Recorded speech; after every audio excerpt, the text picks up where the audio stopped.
ในตอนเช้าของมื้อวานนี้คณะบริหารงานศูนย์กลางสาวหนุ่มประชาชนปฏิบัติลาวก็ได้จัดกองประชุมสรุปถอดถอนเวียกงานก่อสร้างรากฐานในระยะที่ผ่านมาในตอนเช้าของวันที่26 มังกร 2015 นี้คณะบริหารงานศูนย์กลางสาวหนุ่มประชาชนปฏิบัติลาวได้จัดกองประชุมสรุปเวียกงานก่อสร้างรากฐานและเวียกงาน3สร้างขึ้นอยู่ศูนย์หัวมือสากลและฝึกอบรมโดยการเป็นประธานของท่านดร.วีไลวงศ์บุตรดาคำเลขาคณะบริหารงานศูนย์กลางสาวหนุ่มประชาชนปฏิบัติลาวให้เกียรติเข้าร่วมโดยท่านจันทร์ศรีโพสีคำเลขาธิการศูนย์กลางภาคหัวหน้าคณะจัดตั้งศูนย์กลางภาคผู้รับผิดชอบ4นำเฮ็ดทดลอง3สร้างมีบรรดาหัวหน้าห้องหัวหน้าสาวหนุ่มทั่วประเทศและพนักงานสาวหนุ่มภายในศูนย์กลางสาวหนุ่มประชาชนปฏิวัติลาวเข้าร่วม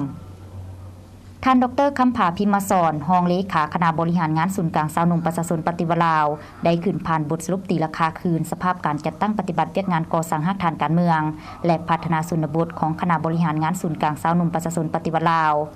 ซึ่งแม่นได้เอาใจใส่จัดตั้งเผยแพร่เกี่ยวกับเวียกงานรากฐานการเมืองและเวียกงาน3สร้างของพรรคได้แต่งตั้งคณะผิดชอบและหันพนักงานลงรากฐานตามจุดสุ่มที่กำหนดไว้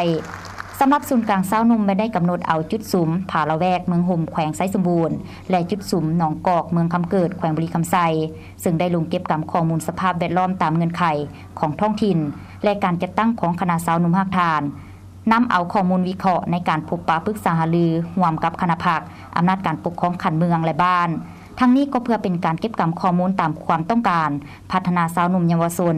ได้ฝึกอบรมการปฏิบัติข้อแข่งขัน4บุกของสาวหนุ่มให้คณะบริหารงานสาวหนุ่มแขวงนครหลวงวิจันทร์และกระทรวงองค์การทั่วประเทศให้รับรู้และเข้าใจต่อการจัดตั้งปฏิบัติเวียกงานรากฐานตามสายสาวหนุ่มและประกอบส่วนเขาในการปฏิบัติเวียกงานของคณะพรรคขั้นต่างๆสามารถปรับปรุงโครงประกอบการจัดตั้งอยู่คันเมืองและแต่งตั้งพนักงานลงเฮ็ดเวียกอยู่บ้านจุดสุมทดลอง3สร้างได้จำนวน109บ้านการเคลื่อนไหวของสมาชิกสาวหนุ่มประชาชนปฏิวัติลาวขันแขวงนครหลวงกระทรวงองค์การและเมืองในทั่วประเทศและสำเร็จการเปิดขบวนการ4บุกห้อยส่วนห้อย